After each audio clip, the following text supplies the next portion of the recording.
Hello guys! Welcome to my vlog! So guys, ito nga pala yung first time na mag-upload dito ako kay YouTube nitong video ko.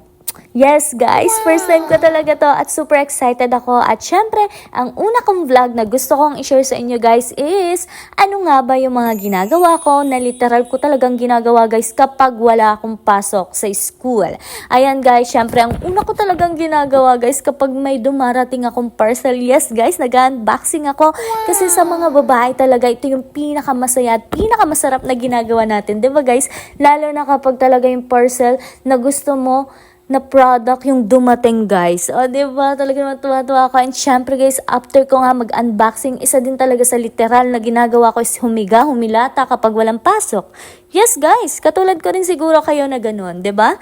Na kapag walang pasok is talaga namang hilata lang ang buhay natin, 'di ba? Syempre kasi parang sa paghilata mo is nare-release mo talaga yung pagod na nararamdaman mo sa mga araw na may ginagawa ka. O, diba? Siyempre guys, alam nyo ba, maliban nga sa humilata talaga, is, alam nyo, gusto kong sabihin sa inyo talaga na isa akong affiliate.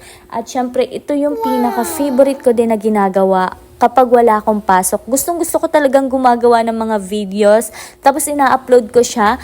Tapos guys, grabe ha. Gusto ko lang i-share sa inyo na ang sarap maging affiliate. Kasi nga guys, kumikita talaga tayo. At syempre guys, kahit konting halaga lang, yung kita natin sa isang araw is napakasarap na sa pakiramdam. O diba guys, kaya kung wala kayong ginagawa tuwing wala kayong pasok, bakit hindi nyo rin to guys itry?